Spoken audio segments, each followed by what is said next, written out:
So, the anchor in Sea of Thieves. You raise it to get your ship moving, and other players will attempt to lower it to stop your ship from moving. Simple. These easy mechanics have existed since day one in Sea of Thieves, and they are 100% fair. So nobody would want to go around changing that, right? Well, unfortunately not.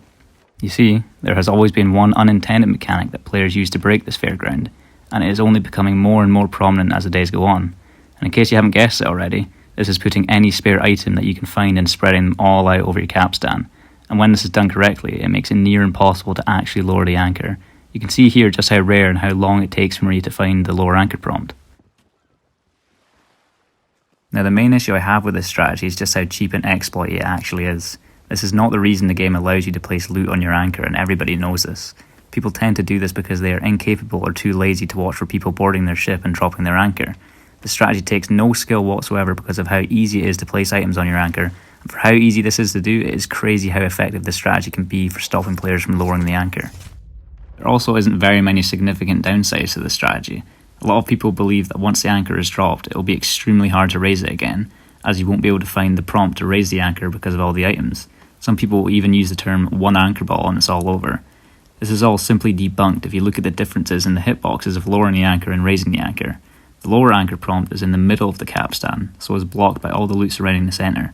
However, the raise anchor prompts are found on each of the spokes of the capstan, aside from all the loot, making it as easy to grab as if there was no loot on the anchor in the first place. So if you do lower someone's anchor the normal way or with an anchor ball, you should treat this the same as you usually do when someone has a normal capstan. Another annoying aspect of this situation is that there really isn't a go-to best method for lowering a crew's anchor when they use this strategy, besides an anchor ball, which you won't always have. You can obviously start out by circling the capstan and looking for the lower anchor prompt, or a weaker area where the crew has missed a spot placing an item to block the prompt. If this doesn't work, sometimes I try to create my own weak spot by dropping some items off the capstan in one area to try reach the lower anchor prompt. However, the main issue with these methods is that you will only really do these against unexperienced players, since most players will know how to deal with a boarder by killing them and not letting you lower their anchor. They will likely rush you and stop you from trying either of these methods, and even if you do manage to juke other players or kill them, or get some good movement in some way, it will likely not buy you enough time for either of these methods. In my opinion, I think Rare should implement a simple patch that stops players from placing loot onto the anchor.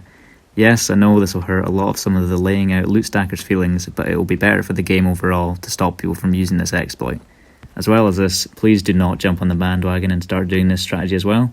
Improve your skill level and actually learn how to defend borders properly rather than relying on cheap and lazy exploits to stop an effective board on yourself. Well guys, that'll be all for this video. If you did enjoy, please feel free to like and subscribe to the channel. Let me know what else you want to see from me, and good luck to everybody that does not use this strategy, and goodbye.